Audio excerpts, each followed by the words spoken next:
অভিনব প্রতিশ্রুতি দিয়েছিল যে এবার সেও উপহার দেবে, সবার থেকে আলাদা হবে সেটা। কিন্তু এরপর অনন্যার মনে এক ধাক্কা লাগলো যখন সে দেখলো অভিনব তার হাত ধরে আছে আর তার হাতে একটা সাধারণ কাঠের বাক্স। এটা কি অভিনব? অন্তত বাক্সটা গিফট র্যাপ করাতে পারতে। আরে আমি তো র্যাপ করাতে চাইনি, আর সময়ও ছিল না। যাই হোক, থাক। বাক্সটা কেমন দেখাচ্ছে তাতে কি আসে যায়, ভেতরে কি আছে সেটাই তো আসল ব্যাপার, তাই না? এবার যখন সবাই ভাইয়াকে উপহার দিতে শুরু করবে, ওই বাক্সটাও সেগুলোর সাথে রেখে দিও। আমি আর কোনো নাটক চাই না, আমি ক্লান্ত। ঠিক আছে, যেমন বলবে। সানি সিং এর বিশ্বস্ত বন্ধু চিরাগ সবকিছু লক্ষ্য করছিল, আর অভিনবকে অপমান করার এই সোনার সুযোগটা সে হাতছাড়া করতে চাইল না। এখন বেকাররাও পার্টিতে আসবে। চিরাগ, অভিনব আমার স্বামী, সাবধান যদি ওকে অপমান করো। দেখো অনন্যা, আমি কি তোমার অনুভূতিতে আঘাত করেছি? কিন্তু এই গরিব লোকটার জানা উচিত যে সে এক মিলিয়নিয়ার মেয়েকে বিয়ে করেছে। এরকম ভিখারিরা কতদিন টিকবে?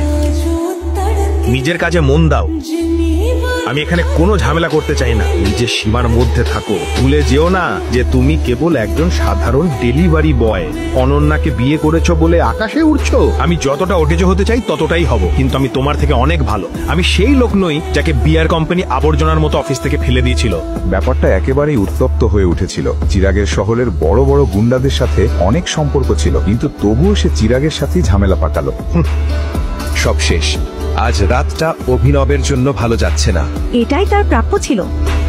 সিং পরিবার চাইছিল অভিনব মার খাক।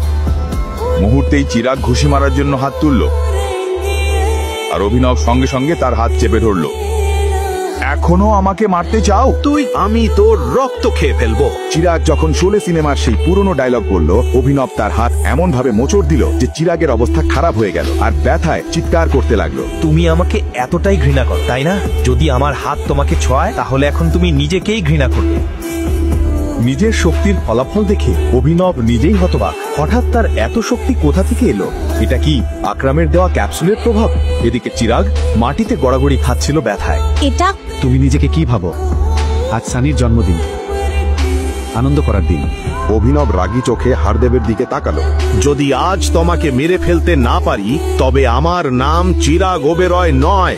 এটা বলেই চিরাগ ফোন বের করে একটা নম্বর ডায়াল করলো। অভিনব এতদিন হারদেবের সব অপমান সহ্য করেছে, কিন্তু এবার তার সহ্যের বাঁধ ভেঙে গেল। অনন্যা আর আমি বিয়ে করেছি 2 বছর হলো। তুমি কোনোদিন আমার অবদান দেখোনি। তুমি সব সময় আমাকে অপমান করেছো, হেয় করেছো। আমি এই চটটা সব সময় মনে লাগলো। আর যে কুকুরটাকে তুমি 2 বছর ধরে পালছো সে আজ যাচ্ছ, আর হ্যাঁ, সে ঘেউ ঘেউ করছে না, কামড়াচ্ছে। যদি তুমি চাও আমি আবার তোমাদের বাড়ি ফিরি, তবে সানিকে আমার কাছে ক্ষমা চাইতে হবে। তাকে আমার পায়ে পড়ে নাক ঘষতে হবে। চুপ করো একেবারে। অনন্যার চোখ অভিনবের ওপর স্থির ছিল। তার মনে হচ্ছিল সে পুরোপুরি বদলে গেছে, এক অচেনা মানুষের মতো। বাকিরাও হতবাক। কেউ ভাবেনি অভিনবের মতো এক অকেজো মানুষ এমন কথা বলবে।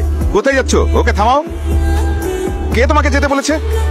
এখানেই থাকো আর দেখো তোমার কি দশা হয়। চিরাগের কথা শেষ হতেই রংরেজ রেস্টুরেন্টের বাইরে একাধিক গাড়ি হঠাৎ থেমে গেল।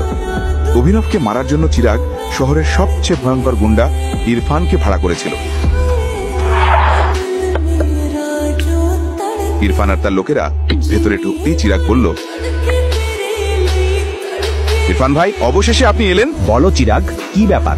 কোন আবর্জনা পরিষ্কার করতে হবে? ও, ওই আবর্জনা। ইরফান ভাই, তো তুই আমার ভাইকে মেরেছিস? এক কুকুর যদি সারাদিন ঘেউ ঘেউ করে তাকে কি শিক্ষা দেওয়া উচিত নয়? ছেলে, তুমি তরুণ, তোমার রক্ত গরম, আমি বুঝি, কিন্তু জানো কি, আমাকে এভাবে কখনো কেউ কথা বলেনি। অন্যরা তোমার সাথে কেমন কথা বলে তাতে আমার কিছু আসে যায় না। তুমি যদি আমার সাথে এভাবে কথা বলো তাহলে ভীষণ অনুতপ্ত হবে। ছেলেটা, কসম, তোমার মধ্যে ভীষণ অহংকার আছে। তোমার মতো ছোট মানুষের সামনে আমি অহংকারী হতে পারবো না নাকি? অভিনবের মুখে কোনো ভয় ছিল না, যেন কারোর প্রেতাত্মা তার শরীরে ভর করেছে।